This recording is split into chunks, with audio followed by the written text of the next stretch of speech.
You're muted. Thanks, guys. Welcome back to Astronomy 1020. Sorry about that. Hopefully you guys can see me. You can see the whiteboard okay. How's everyone doing out there? Good. Not too bad. Excellent. Good. We got about 27 people with us here. I'm just going to take a moment to look at all of your shining little faces. I'm using a slightly better microphone, but I can hear myself in feedback, which is really irritating. Is everybody muted? I don't know. Am I muted? No, I'm not. No. Everyone mute yourself for a second. Check. Okay. That takes care of the feedback. So here's the etiquette for this thing. I really want you guys to shout stuff out and participate the way you normally do. Sorry, I'm hearing feedback, and I'm trying to figure out what the origin of it is. I think it's Anthony. Oh, that was me. All right, hold on. Let me find him. I can mute. Hello? All right. Yeah, please stay muted. Otherwise, I hear an echo back of my voice, and it's like hard to think when you're hearing yourself talk over yourself. But just because you're muted doesn't mean I don't want you to chime in and contribute to this conversation. I did this yesterday, and it was pretty fun. It's nice to break up the lecture with people shouting out either reasonable questions or crazy stuff, whatever you like to do. I know you guys like the crazy stuff. Let's just talk about things here. Let me try to position this so that you guys can see me properly. Here's our plan for the course. We're going to be doing these lectures, as I mentioned in the email, every Tuesday and every Thursday. The goal is for us to do 1.5 hours of lecture and then to do the lab all together on Tuesday and to do the homeworks all together on Thursday. That way we reproduce as much of the experience and the hard work of this course that you guys have become accustomed to. I noticed that there's some nighttime people who've joined us. Hey, Jenna, let's see who else is there. Oh yeah, Christian and Hunter, I think. So there's a few of you out there that are in the nighttime class, and I'm glad you could join me. For anyone who doesn't make these lectures, I should have hit record, so I'll be recording this. Let me go to speaker view. Okay. So I'll be recording these lectures. That way people can watch them later on, or if you didn't catch a note or something. I actually brought my entire cart here with me. You guys can see over there, I wheeled my entire cart out of CCRI and put it in my van. So I should still have some fun demos for you. We'll see how well they work in my apartment. And I've got a whiteboard here. I don't think there's any other questions to address, but I figure, do you guys know how to use Blackboard from your other courses? I can share my screen with you guys, and at some point I can show you how to do that. Blackboard, actually, let me just do that really quick right now. So if I share my screen with the class, our entire class is going to be run from Blackboard here. You can see, let me just minimize your faces for a second. You can access the course from up here. Everyone's going to click on Astronomy 1020, I think either 001 or whatever your section is. And I've already got some homework assignments up, but we're going to do those together, of course. I've got your labs over here in this folder. I believe today's lab is going to be sunspots because I plan on lecturing about the sun. Ideally, you would have a compass to do this lab, which I'm sure not everyone has. If not, don't worry about it. You can watch me use my compass that I stole from the CCRI lab, and you can record the values down and submit them to me. Now, because I know that not everybody has a lab book, I've included the Sunspots lab as a handout right there. I'm hoping most of you who don't have a lab book can download that and somehow print it out. Or if things get really nasty and you can't print it out, if you were in a real pinch, you could take a ruler and a pencil and you could try to reproduce, well, you won't be able to reproduce these sheets, but the data sheet that we have to fill out on is pretty minimal. It just says time interval and spot A. You might actually be able to reproduce that on a piece of paper if you were desperate enough. At the end of the day, though, everyone's going to have to submit their labs to me. And I can't remember how it works, but somewhere in here, if you click on this assignment in the student view, you should be able to attach files and make a submission. So give me some thumbs up if that sounds good to everyone and what I'm saying makes sense. Okay, I'm getting lots of thumbs up. That's great. Okay. Well, then let's get to it. Let me find a dry erase marker. And do you guys have a notebook? We're going to take some notes. We're going to learn about the sun. Oh, I should mention something else while you guys are in screen sharing view. You guys will notice that I've given you the lecture notes here. And the PowerPoint slides I've uploaded as well. So today we're going to be following the lecture on the sun, which you can download to your personal terminal if you'd like to read all about it, okay? I'm going to try to get my slideshow up and ready here. Let's see, oops. Here we go. Okay, this way you guys will be able to follow along with my lecture on the sun. Let's begin by showing you guys a couple of things about solar observation. Is everyone still seeing my screen right now? Okay, cool. So if I type into Google, watch this, SAO, the Smithsonian, I'm sorry, that's the Smithsonian Astrophysical Observatory. SDO, the Solar Dynamics Observatory, it's the very first website that comes up. And it's a website run by NASA and the Smithsonian Astrophysical Observatory. It's a satellite that orbits Earth and is continuously imaging the sun in real time. So if you guys look up here, you can actually see a picture of the sun, probably taken just a few moments ago or an hour or two ago, of the sun at some kind of wavelength band. I believe the A1A camera is showing you the wavelength in angstroms. That's 193 angstroms or 19 nanometers. I don't suppose anyone out there is so good at the electromagnetic spectrum that they know what regime of the electromagnetic spectrum 19 nanometers is from, do you? Maybe I can help you out there. 19 nanometers puts us where? So I'm asking you guys to remember some stuff from our class. I know that can be tough. Let me find my EM spectrum here. Slide 63. Is it the ultraviolet? Yeah, but damn close to the border of infrared, isn't it? It's super close to infrared. So you're seeing the sun in that wavelength band really close to UV and infrared. They have a couple of different wavelength regimes they look at. They have ones that are in the X-ray, in the UV, in the visible. And I like to start off my lectures just showing you guys some kind of totally cool videos of the sun. And by the way, during the course of this lecture, if you get bored of listening to me, you can go into their data and browse their daily movies, and you can see what the sun is doing on any given day. Let's go to 2020. Let's see if we can see a video of the sun yesterday, because today's data might not be up yet. So this is 3, and we'll go to 23.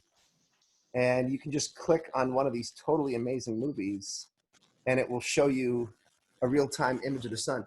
Today, we're very close to a solar minimum, so the sun is not very magnetically active. I'll show you some different types of videos from when the sun is more active in a moment.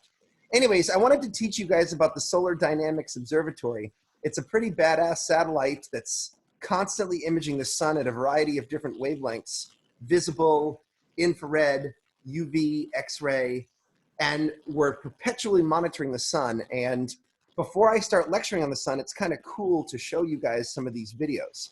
So let's start with a video from the Solar Dynamics Observatory here. And let's just show you guys a typical day on the sun. First of all, is everyone seeing my, my image of the sun? It says sun visible at 4,500 angstroms right now. I am. Okay, good. I just wanted to make sure about that. Yeah. Also, I really need that damn email because I need to send it to Tim, but all right, well, he can watch the recording later, I guess. Okay, so let's go ahead and let's see if I can hit play on this thing. I need to get your, oh, there we go. Believe it or not, this video, I think, is playing right now.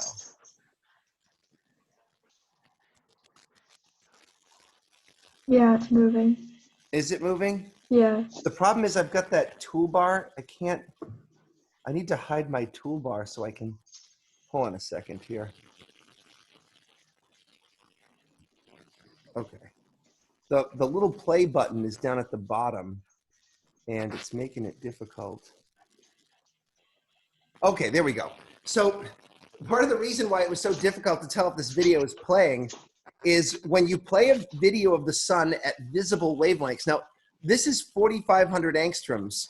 I don't know if you guys remember what an angstrom is, but let's just do a quick review of that. In the electromagnetic spectrum, we oftentimes work in nanometers. You guys will remember that 1 nanometer is equal to a billionth of a meter, okay? And spectroscopists, people that work in astronomy and study light, often like to use an ancient unit called the angstrom. An angstrom has a symbol of 1 with an A with a little degree over it. And an angstrom is a 10 billionth of a meter. So in other words, 1 nanometer is equal to 10 angstroms. What wavelength? Can you guys see the board okay? Can you guys read my text writing? Yeah, I can see it perfectly fine. Okay, thank you. Yeah. That's good to know. Okay, so what's the range of wavelengths that visible light spans again? I just want to sort of jog your memories here. Please tell me you know something about light.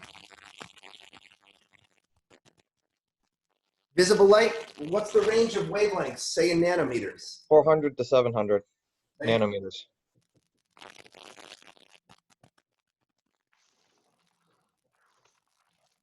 Okay, and that's 4,000 angstroms then to 7,000 angstroms, right? Those are the ranges of visible light. So let's go back to my share screen. I wanted to just kind of make sure everyone was on board with that here. And if I'm going to try sharing my PowerPoint slide this time. Okay, that's a little better. I need to hide my bloody toolbar. Okay. There we go. I think this thing is playing. Yeah. Do you guys see the sun slowly rotating? Yeah, by a little bit Yes. frame by frame. Haven't I? Yeah, kind of It's a frame by frame.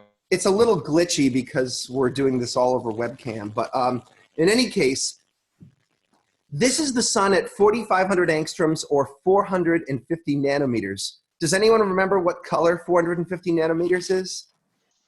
Purple. Well, Violet. It's like blue. It's in between, isn't it?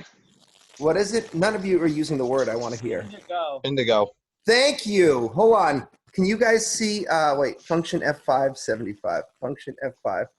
Look, guys, indigo, 450 is as indigo as the day is long, right? That's a special color for us.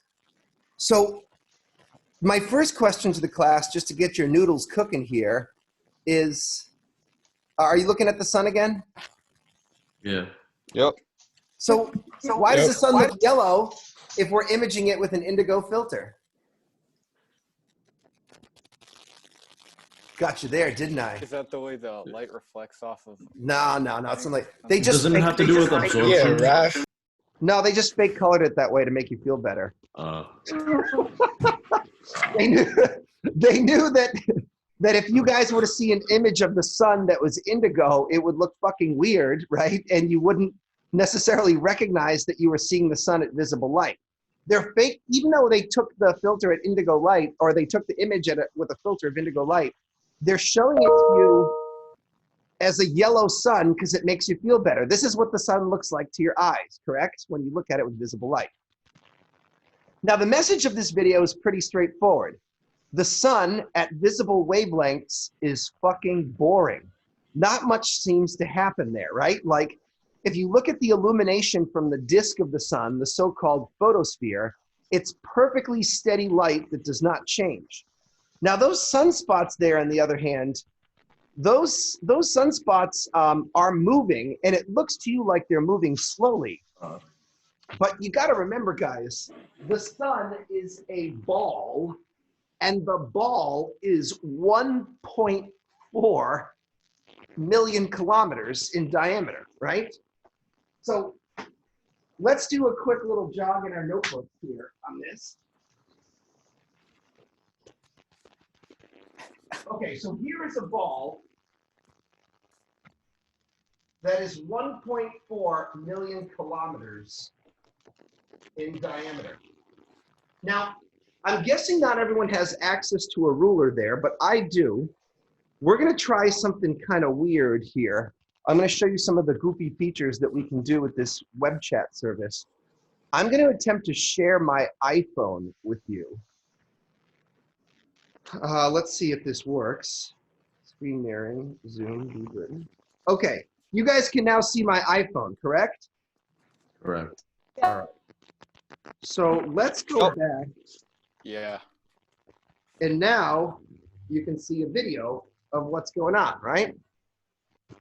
Shoot, I need a picture of this. I need that That image. is so weird. Got it. How the fuck do you do this? Okay, now watch this. You guys are seeing what I see through my phone, right? Yes. All right, Yeah. I need you to write these numbers down. On my screen, the sun is 12.6 centimeters in hold on, wait, let me get the zero lined up again. Yeah, it's 12.6 centimeters in diameter. Let's look at the size of one of those sunspots. So write down 12.6 centimeters. That sunspot right there is 0.5 centimeters in width. All right, did you guys get those numbers down? Yeah. Okay, so let's just try to understand something here. If 1.4 million kilometers is, let's see, it was, what was it, 12.6 centimeters, and we have Yeah. a sunspot that's 0.5 centimeters. Do you remember our scale model lesson from our first lecture where we built scale models? Okay, Raphael says he does. Raphael, I want to figure out how big that sunspot is in kilometers. Can you help me do that? We have to use dimensional analysis, correct? Booyah, what number do I start with then? Hot shot. Okay, hold on. It's a little bright and I can't. Okay, it says. Got him. So, oh, okay, Anthony, you lead the class. Anyone, lead the class. Would Sal, you start off with 0.5 centimeters and then do times centimeters at the bottom, kilometers at the top? Oh, why don't we call them fake centimeters? Because remember, those are centimeters on the screen, not on the sun, right? Oh. Correct. Okay, what's my conversion, Sal? I have no clue. So I think the conversion. 1.4. Oh, okay. Yeah. I think it's 1 kilometer at the top, right?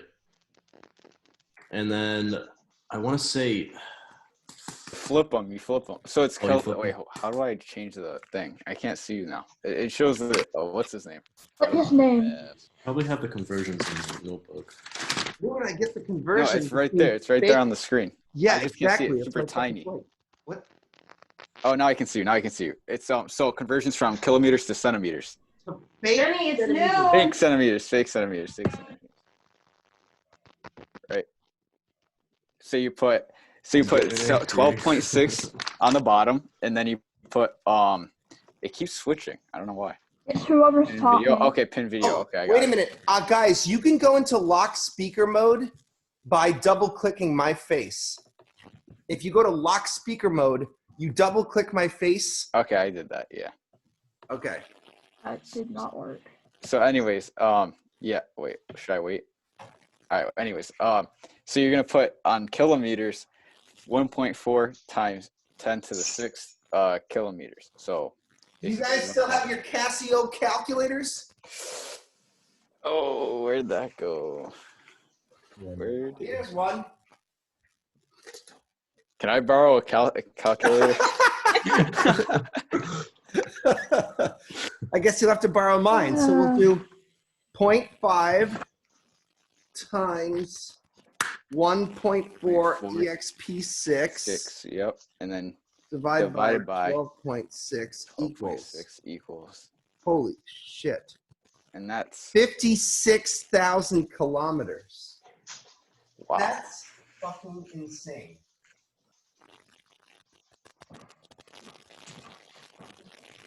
Okay. You might not be thinking about what that means, but what's the diameter of Earth? What's the radius of Earth?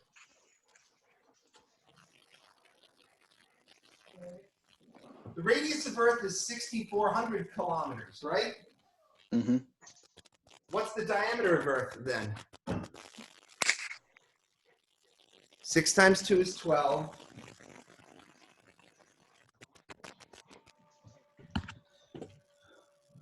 What is my point, class? That the Believe it- sunspot's that- bigger than Earth. How many times bigger? Oh, I know, I'm all bigger than technical some. like that. You have to do math for that to find out.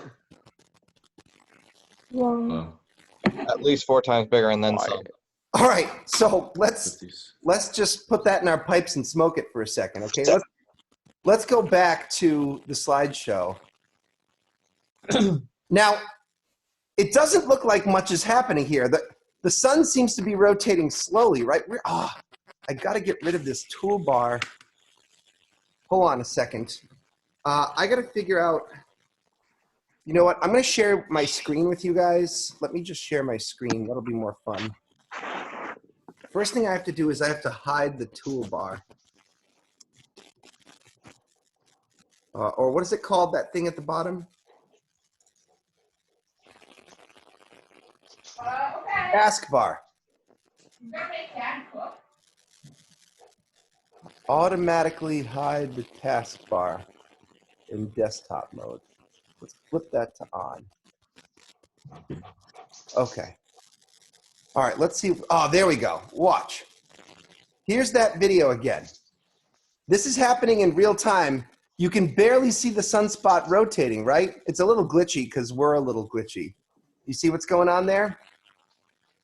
The sun is actually rotating pretty fast, but you don't realize it because the sun just looks like a little ball that's 12 centimeters on your screen, but this is 1.4 million kilometers, and that sunspot's actually hauling ass, okay? It's moving really fast. But in any case, when we think about the light from the sun's surface, its photosphere, it's pretty damn boring. Let's click ahead a few slides and see what the sun looks like at some other wavelength. Now, keep in mind that in the video that I am about to show you, you're looking at the exact same day and the exact same window of time. And this here is a video of the sun taken at the exact same time, not at visible light, but at X-rays. Well, okay, it's close to the border of X-rays and UV light. It's 17 nanometers. So watch the video here. It's too bad that it's a little glitchy over the internet, but do you see all that stuff going on? Can you see my mouse here? Yeah. Yeah. You can see powerful magnetic fields threading their way through the sun, and somewhere over here in a few minutes, you're going to see a massive solar flare. All of those are magnetic fields that are going to build up energy, and there's going to be this nasty eruption. Woo! Look at that puppy go.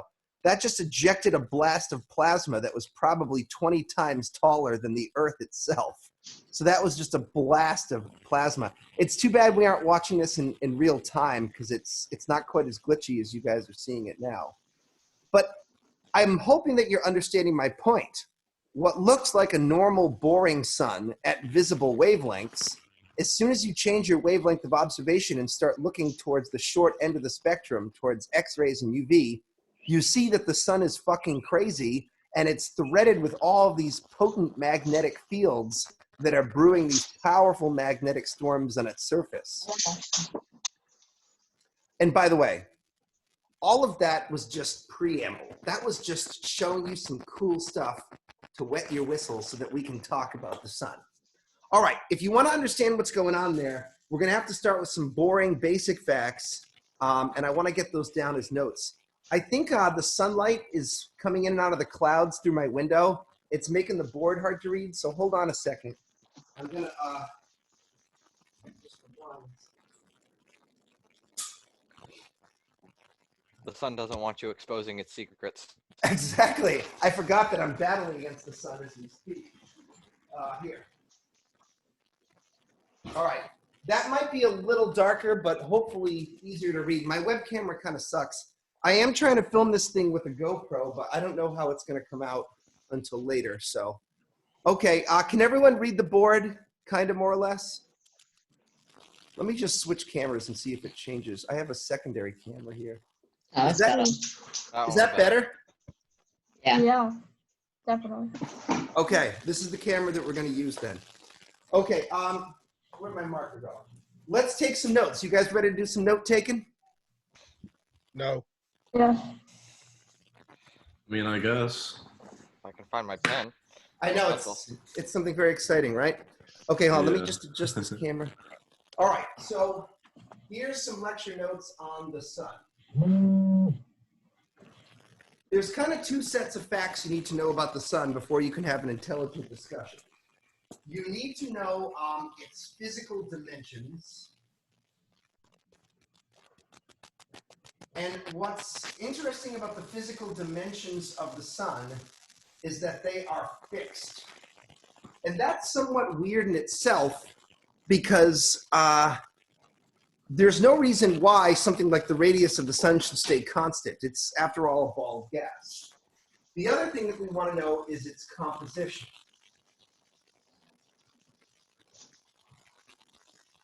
Let's start with the composition.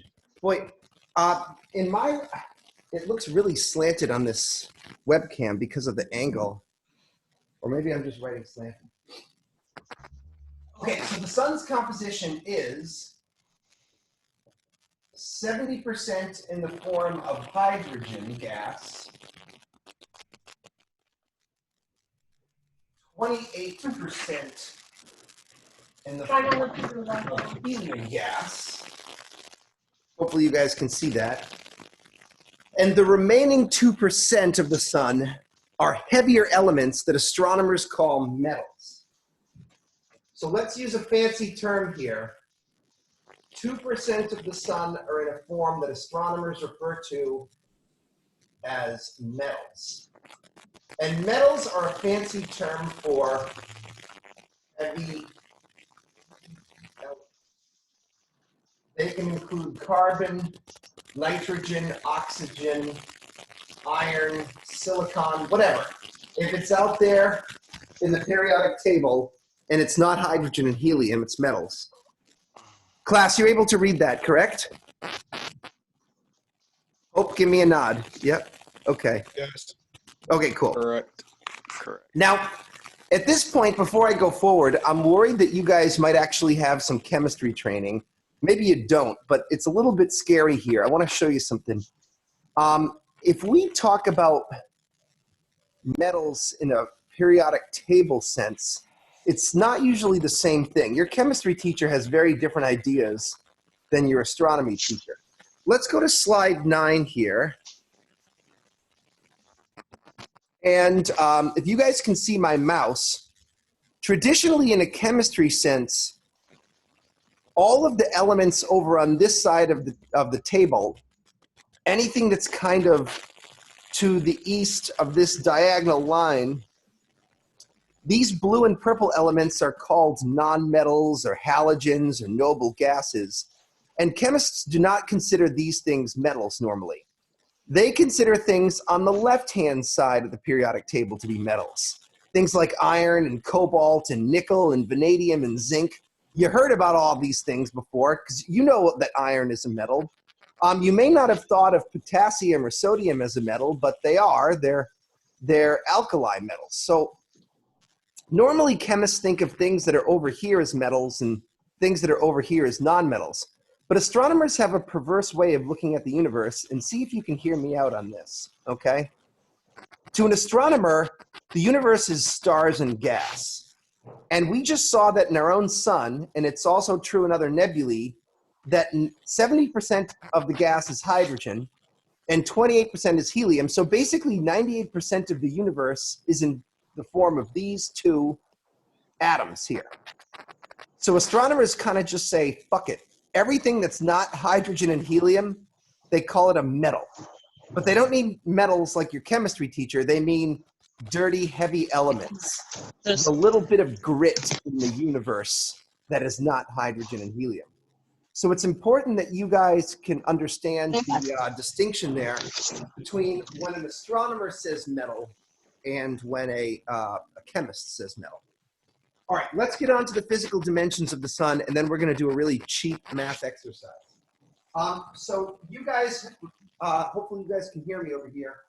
Remember that the mass of the sun, that's the astrological symbol for the sun, is 2 times 10 to the 30 kilograms. The light output of the sun also stays fixed and does not change. It's 4 times 10 to the 26 watts. Weirdly, the radius of the sun remains fixed. The radius of the sun is 700,000 kilometers. And the temperature of the sun at its surface stays constant as well. So I'm going to call this the temperature at what I will later define as the photosphere. That has a fixed value of 5,800 Kelvin. Let's take a minute to write all that stuff down if you're a note-taking type. I'm just going to go into gallery mode and look at your little faces dutifully taking notes. Okay. I want to do a math problem at some point. I'm trying to figure out the pacing of this. I don't want to go too slow and bore you. I don't want to go too fast and leave you not enough time to write stuff down. So some feedback from time to time will be helpful here. I'm ready to go on and do a math problem. I can see Raphael's pencil moving. That's really cute. So I guess, Raphael, when your pencil stops moving, then I'll know it's time to do the math problem. What does it say at the bottom with the Kelvin? There? Yeah, Photosphere. photosphere. Okay, thank you. And the photosphere is technically our fancy way of saying at the surface. All right?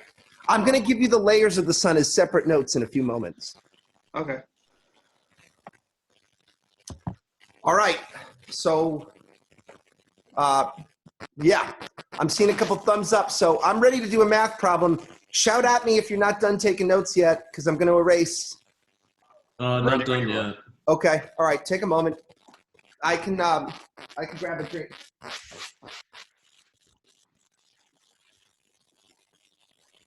Wonderful shot of whiskey at 12:12 p.m. Ah, yeah. You a day drinker? Oh, Raph, shut up, guy. Nah, I'm 18. I can't drink. What? I don't drink. No shame, Raph. I'll be You too sure gotta about have you. something to get you through this. Shut up. Shut up. Yeah, come on, Raph, you're Raph. definitely Show us- off the show us beam. this. Bro, I'm not off a beam. Okay. I'm making my second. I told you.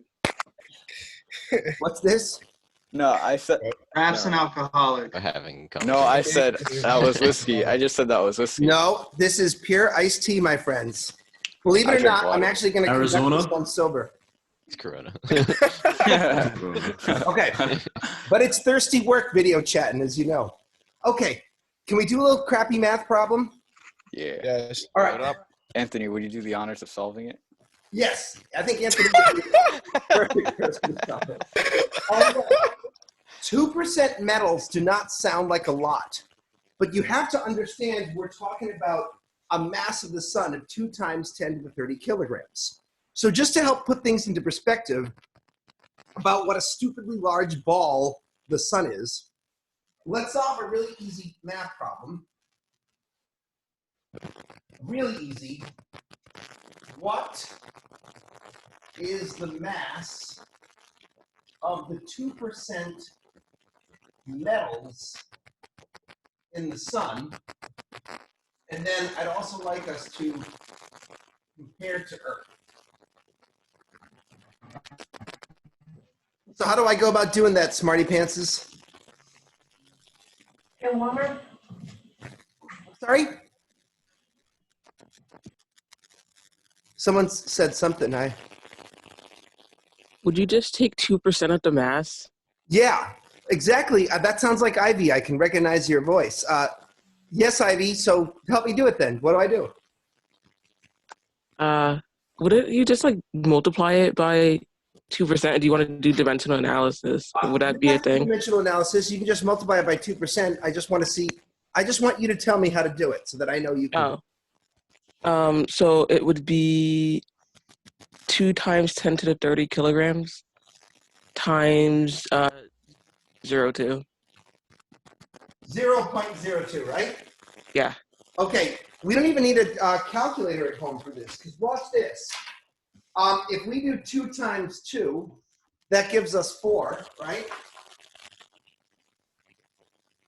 Times 10 to the, this is 10 to the power of minus 2, I think, right? Yep. So 30 minus 2 gives us 28 kilograms. Because I'm so damn good at scientific notation, I don't even need to bother with a calculator. Okay, now let's go ahead and let's compare it. Is that more or less than the mass of Earth? Do you remember the mass of Earth? No. Off the top of my head. 6 times 10 to the 24 kilograms. So let's divide the mass of the metals by the mass of Earth. 4 times 10 to the 28 kilograms. 6 times 10 to the 24 kilograms. Okay, who's got a calculator and can give me the answer? What's that give us?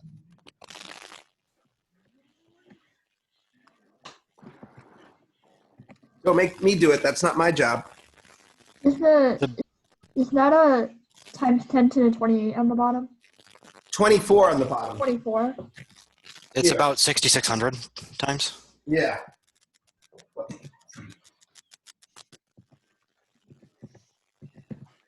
I'm sorry.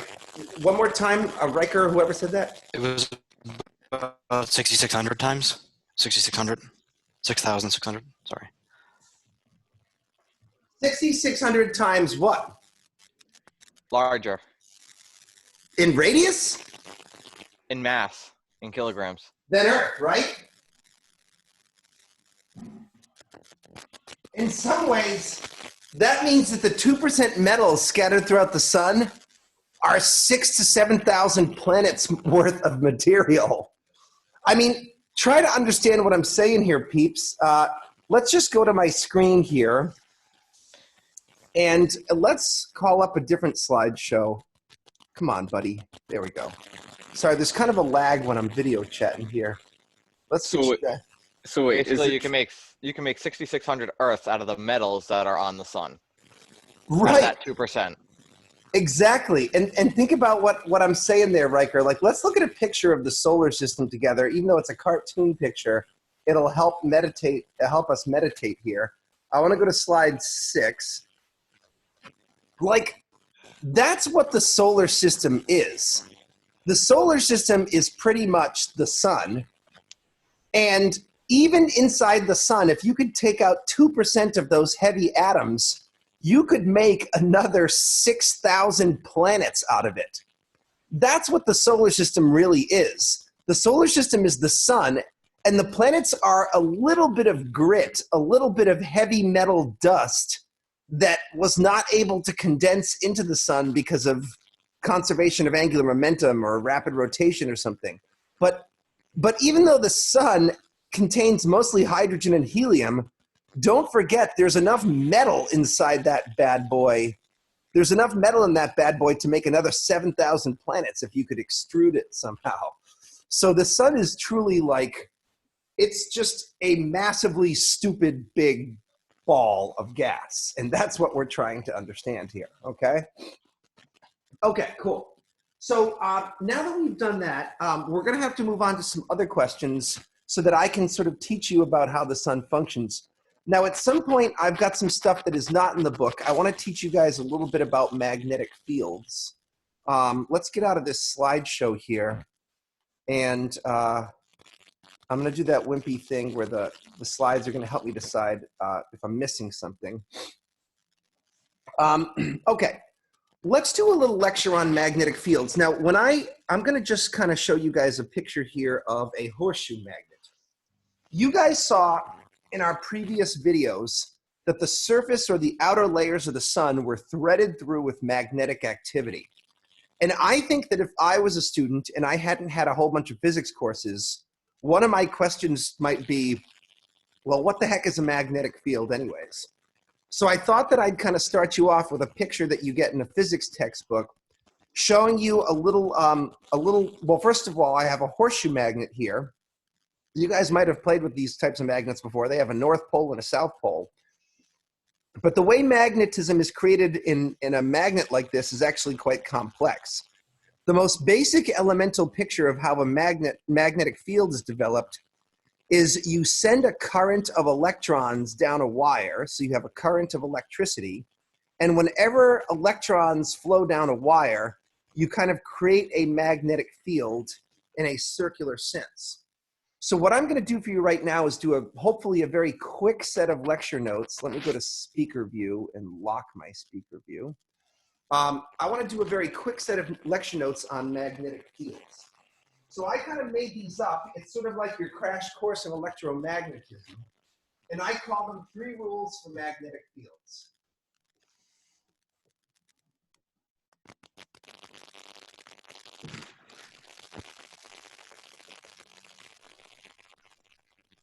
Okay, the first rule is going to be that moving charges create magnetic fields.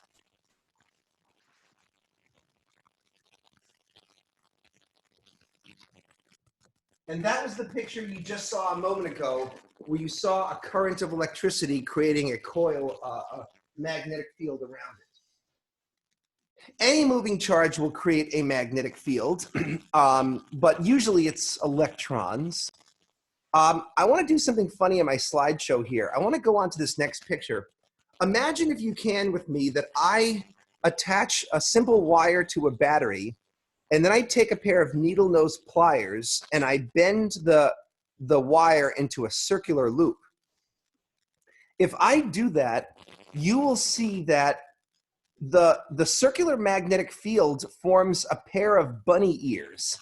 And these bunny ears are known in physics as a dipole magnetic field. This is kind of a classic magnetic field configuration that we see all the time in nature. For example, Earth exhibits a dipole magnetic field. And the implication about that is that if current traveling in a circle creates a dipole magnetic field, then somewhere deep down in the belly of Earth must be a lot of hot, liquefied, high-temperature iron in which all of the electrons have been torn off. And as Earth rotates around in a circle, and as Earth sloshes all that molten iron around, a current is generated which somehow develops into a powerful dipole magnetic field. So anytime you see these bunny ears, you see a dipole magnetic field, then what am I saying here? Anytime you see a dipole magnetic field, it implies that there is a circular current of electrons or protons rotating inside of it. Okay. Once you create a magnetic field, it will start interacting with other charged particles in its environment. And let's get on to our next rule here. What does the first rule say? I can't read that. Moving. You can't read that? It says, moving charges creates magnetic fields. Can I go back to the other camera? Is that better? No. That's worse. Nah, yeah, that's worse. Both of my cameras suck. I know this. I'm working on it. Okay, so I can either write larger. Well, I don't want to move too much closer. Let me just try writing larger, okay? Let's see if that fixes the problem. That'll definitely help. So the first one says moving charges creates magnetic fields. Yes. Yeah. Wait, can I see what Charles, please? Anthony. Thanks, Drive. Yeah, Oh, yeah, that helps. Is that yeah, better? that helps. Yeah. All right. That helps. That helps. Adequate. Okay. Other charges So let's imagine we have some free electrons. Let me try to draw a picture of this here. So let's imagine that, that I've got Earth. And Earth has a powerful magnetic field popping out of it. Right? Here's Earth's dipole magnetic field. I'm now going to introduce a free charge, like a small red electron. Normally I use protons in red, but whatever. And so here's my electron. My electron, when it hits the magnetic field, will start to gyrate around it, and it will get captured by the magnetic field, almost like a fly gets caught in fly paper, okay? So other charges stick to magnetic fields. Okay? This is an important rule.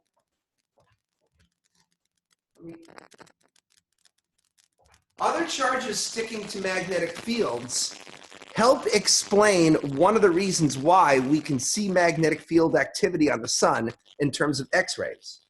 So we're going to do a little kids break here before I get to rule 3 on something the Germans call, all right, here's a fancy term, Bremsstrahlung radiation.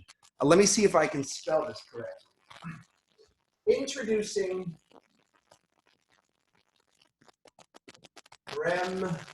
I think there's 2 S's. Strahlung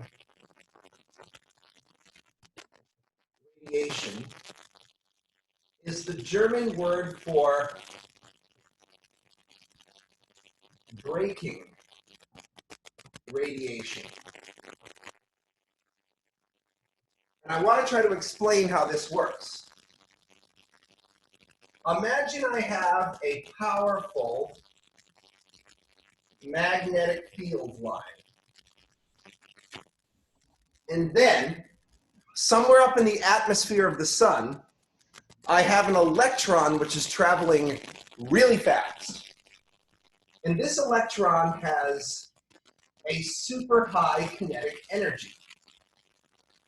Typically, in the atmosphere of the sun, the temperature of plasma can be as high as 1 million Kelvin. And that means that some of these electrons and protons, they're traveling at like 50 to 60 or more % of the speed of light. In physics speak, that means wicked fucking fast, okay? And wicked fucking fast means very, very high kinetic energies. Because kinetic energy, of course, is 1/2 mv squared. So if you're traveling wicked fucking fast, you have wicked high kinetic energy. When the electron slams into the magnetic field, according to rule 2, the electron is going to stick to the magnetic field. So here it comes, and boom, the electron gets trapped. And that means that the magnetic field slams the brakes on the electron and brings it to a halt. Where does that kinetic energy go? Let's see if I got a purple photon. It emits a very short wavelength, and notice my symbolic use of color here, kiddies. I'm using violet for a reason. Violet's at the short end of the spectrum, right? It emits a very short wavelength, very high energy X-ray photon. And that X-ray photon is a type of emission that you have not learned about yet. This emission line is not being formed inside of an atom. It's coming from the electrons having the brakes slammed on them. In fact, I'll do you one better. I'll show you a little model of this with my super cool physics Java apps. Check out these moves, kids. Let me get out of my stupid thing here. Let me get my toolbar back. Let's go up here to astronomy. God, everything's moving slow when we're doing this. And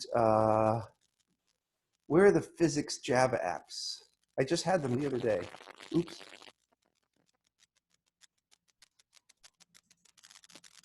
Hold on, guys. Oh, S drive. Let's get that radiating charge back up here. Abuse emissions. What? Yes, okay. Can you guys see the charge? Yep. All right. If I move you out of the way, I can. Yeah, I could see it. Yeah, you might want to shrink me a little bit. Okay. Okay. So, unfortunately, they chose a proton here, but it doesn't matter. You can create Bremsstrahlung radiation with protons or with electrons. Remember that surrounding a charged particle is a static electric field. The electric field is not the same as the magnetic field. They're related to each other in some ways, but electric fields are related to static, non-moving charges. Magnetic fields are created by moving charges. Now, one of the reasons this app is sort of lacking is it would be really fucking cool if when this charge was moving, it showed you the creation of a magnetic field. But whatever student or professor built this thing, they weren't feeling that creative that day. So anyways, it's better than I can do. Let's take this proton and let's speed it up like it was in the atmosphere of the sun. Let me crank it up to 77% the speed of light. And let's imagine at some point this super fast proton is going to basically strike a magnetic field and stop. Watch what happens when I stop the charge. Boop. Do you see that little kink in the electric field line? That kink was the emission of a super short wavelength, super high energy X-ray. That's Bremsstrahlung radiation for you. Why does this matter? Well, let's go back to my share screen again, and let's get back to the sun. If we go back to our sun lecture, F5, this is a picture of the sun at X-ray wavelengths. The reason why you can see all those awesome looking magnetic fields is not because magnetic fields are visible to the naked eye. Obviously, you can't see a freaking magnetic field. The reason you can see those magnetic fields is because hot plasma in the form of protons and electrons are all smacking into those field lines and emitting short wavelength high energy X-rays that are then pinging off sideways towards the eyeball of our camera here. So Bremsstrahlung radiation is part of the reason you can see all of these cool magnetic field lines. And it's why the sun looks like this at X-ray wavelengths. And it's why the sun looks like this at visible wavelengths. At visible wavelengths, you can't see any of that Bremsstrahlung radiation, so you're completely unaware of all the magnetic activity that's coating the sun. Okay, so that was a little digression on, oh, I didn't get to the best part. Rule 3. What's the third thing that happens when magnetic fields interact with plasma? Okay, so up to now, we've seen that a moving charge creates a magnetic field. Up to now, we've seen that other charges stick to the magnetic field lines. And now it's time for our third rule.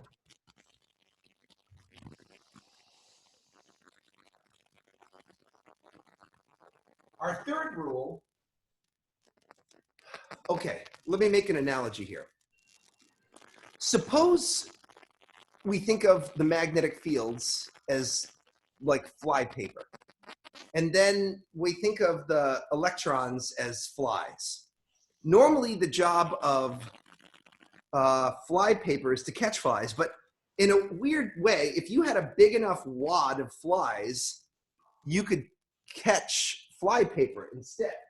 And that's sort of what happens when magnetic fields are threading through the bulk plasma of the sun. Magnetic fields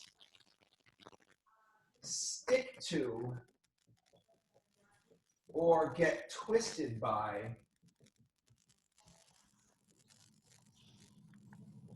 bulk plasma. And that means the magnetic field lines threading through the sun can also get pushed around by all of the hot charged gas. Hold on, I want to see the... Does that mean it gets deflected? Hell yes, son. And let me show you some wicked cool dramatic examples of that deflection so that you can appreciate what I'm talking about here. Let me go to my share screen here for a second. Here's our videos on the sun. And you guys saw some some pretty dramatic images here. I think one of my favorite YouTubes is there's a YouTube of the greatest hits from the Solar Dynamic Observatory, and I really want to share that with you guys here. Sorry, I keep jumping around because I'm sort of thinking of different things. Let me just exit out of this, and let me go to, it's kind of like the greatest hits of the Solar Dynamics Observatory. If I type YouTube, and you guys can watch this at home, especially nice on a 4K television, Thermonuclear art. There's this beautiful video with some kind of cheesy space music of some of the greatest hits of the Solar Dynamics Observatory. Hold on a second. Yeah? Oh, did someone have a question? Or? Anyways, let's see if we can watch this in rotation. So this is supposed to be high definition. So, oh yeah, there we go. So check this out. Watch as you can see those magnetic fields over here. These are called coronal loops. They're getting pushed around at the surface of the sun. So all of this gas that you see here is hot plasma. And the plasma, as the sun rotates, is churning around and it's twisting the magnetic fields. You know, I should probably stop here and say something that I haven't mentioned yet. The sun is a goopy ball of gas. And that means the sun does not need to rotate at the same rate. The sun is what we call in physics a differential rotator. Let me see if I can find that picture here. In this diagram that you see here, the sun actually rotates faster along its equator than it does at the North Pole. And that's because the sun isn't solid like a planet like Earth or something. The sun is a gooey ball of gas, and it can rotate at different speeds. Because the equator rotates faster than the poles, at first the sun starts off wanting to make a nice, neat dipole magnetic field the way Earth does. But as the equator begins to advance faster than the poles do, the equator starts dragging the magnetic field lines, and over several rotations begins to twist them up so much that they begin to poke out of the surface of the sun. The next thing you know, after a few spins around the sun, you end up with crazy stuff like this. You can see that the differential rotation of the sun has knotted up and twisted up all these magnetic fields into these potent magnetic field lines. Look how beautiful that is. I don't know what your computer screens are like at home, but on mine, this shit looks really awesome. You can see all kinds of waves in the plasma. If you have a 4K television at home, sometime after this lecture, go call this up on your 4K TV, and you can just sit there and stare at the plasma in the sun for hours, looking at all the microscopic details. So That would much look fun. fucking mint. It's cool, right? Mint.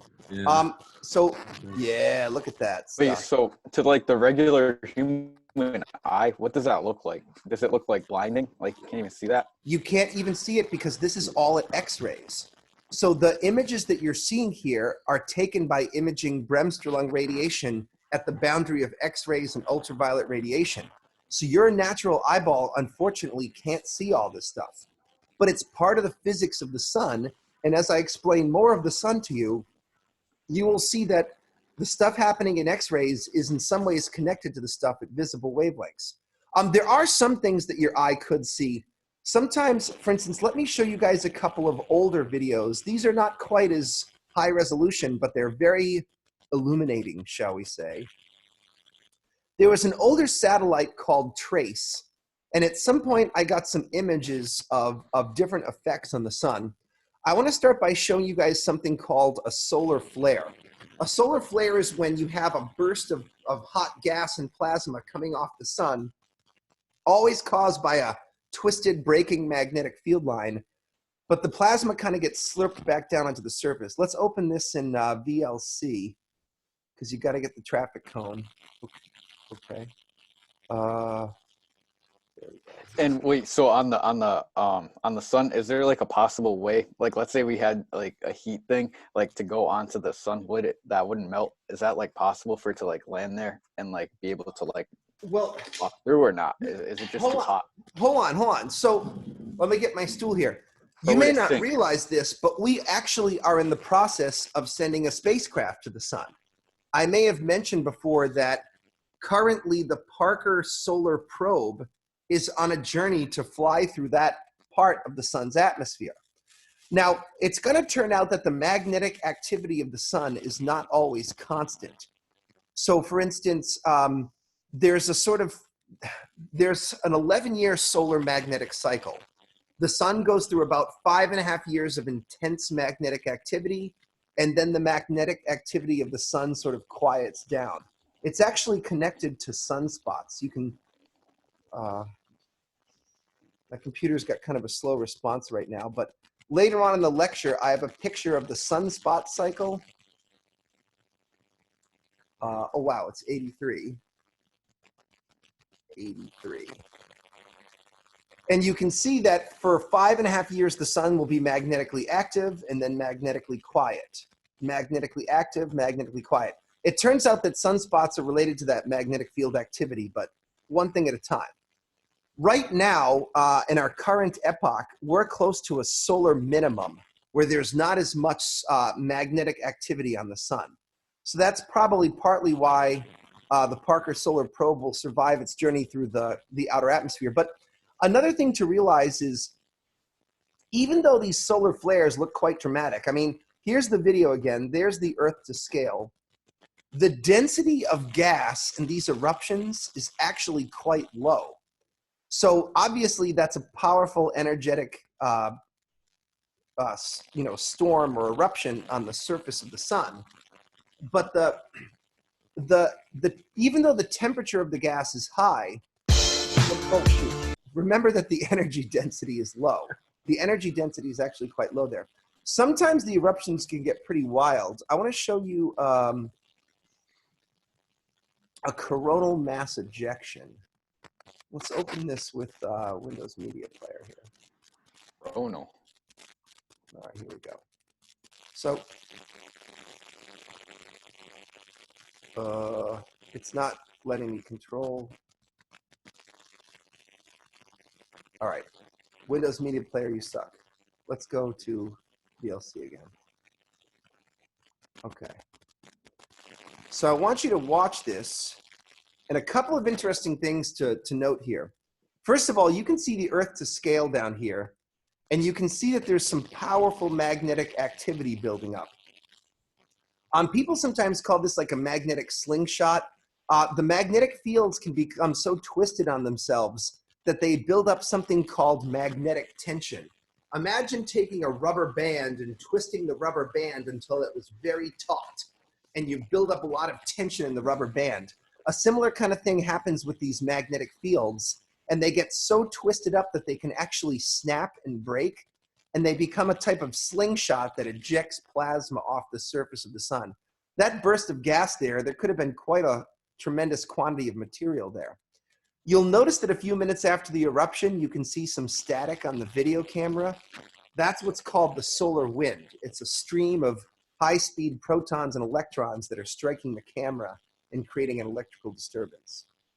And this snapping is what causes solar flares. Solar flares and coronal mass ejections. I think both of them. I think the only main difference is whether the material achieves escape velocity or not. For instance, if you oops, sorry, get rid of this thing here. If you watch this solar flare again, you'll notice that the eruption tries to escape, but the gravity of the sun just slurps it back down again. You could see it better on the X-ray, the X-ray version. Yeah. You could see it way better on that version. Yeah, you mean this one here? There's a couple of really wild. Watch some of these solar flares. This video, we don't have time to watch the whole thing because it's 30 minutes and I'm already wasting a crap load of time here. What time is it, by the way? Oh my gosh. I'm not moving fast here today, but I'm trying to show you guys all this amazing stuff. They're going to have a couple of really wild solar flares here, I think somewhere up here. So what's the difference between a solar flare and the coronal mass thing? I believe, okay, I'm gonna pretend I remember this. I think it's the solar flares do not, it's one about the energy involved, how the coronal mass ejections are much more energetic. But a nice simple way to think about it is that the coronal mass ejections achieve escape velocity and burst plasma off of the surface, whereas the solar flares are an eruption that does not achieve escape velocity. For instance, there's a couple of images on YouTube of this massive solar flare that are pretty cool. Just massive solar flare. And it almost, this one video, if I remember it, it looks like plasma just spraying across the top of the sun. It's so cool.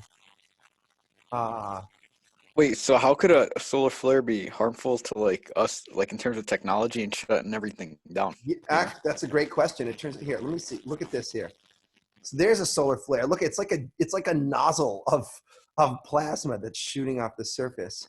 While I explain the answer to that, I'm going to show you, because I wanted to show you one other video. Allow me to get back to my slideshow. Let's close a couple of these tabs here, and maybe that will help me help my computer work a little bit faster.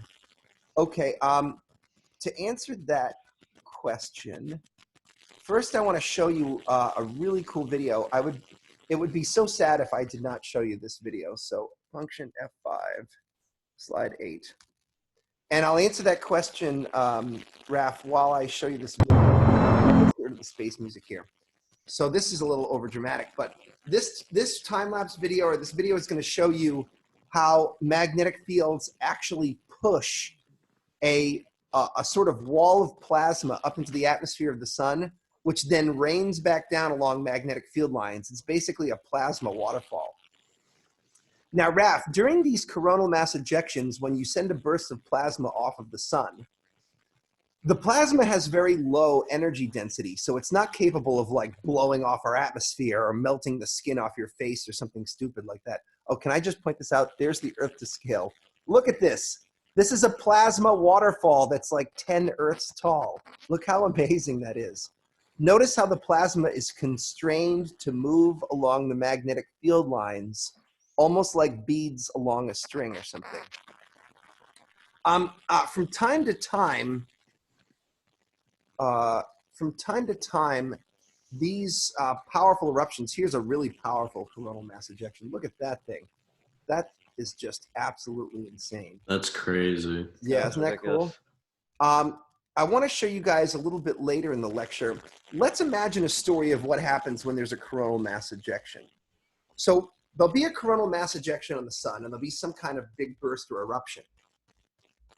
Our planet is somewhat shielded from the plasma by what's known as our magnetosphere.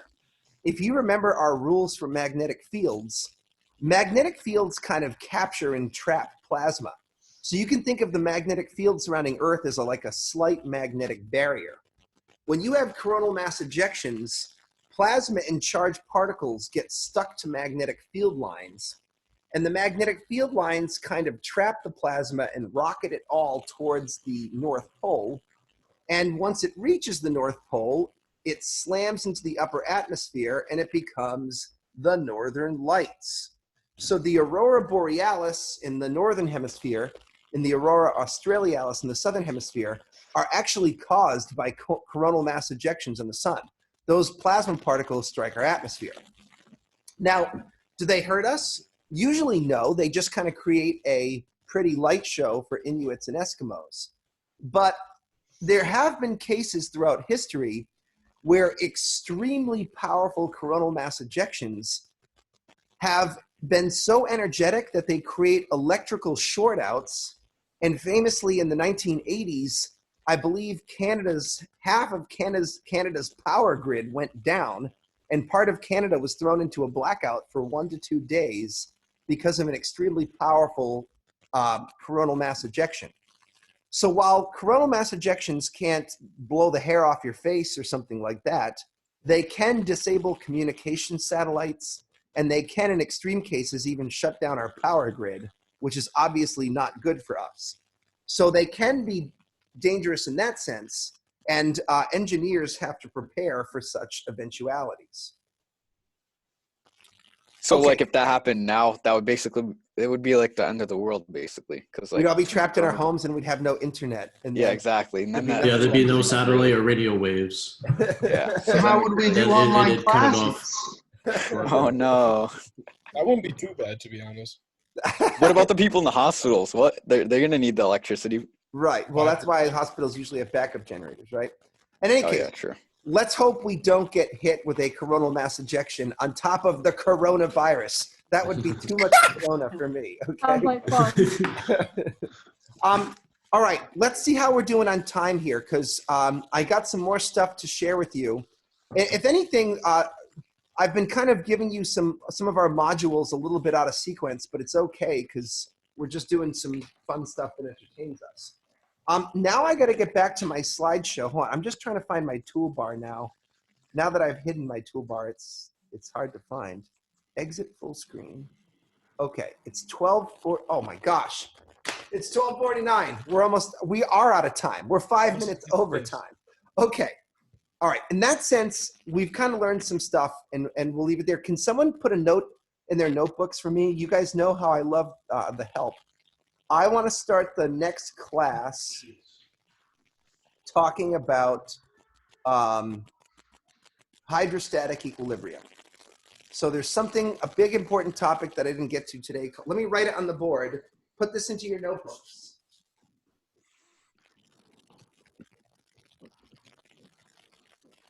Next time, hydrostatic Equilibrium, right? equilibrium. Yep. Okay, I got that. That's a fancy buzzword that means a lot for solar astronomy. Okay, well, once again, we've wasted another hour and a half lecturing the sun, and now it's time for lab. So can I make a proposal? We're going to attempt to do a short lab called Rotation of the Sun.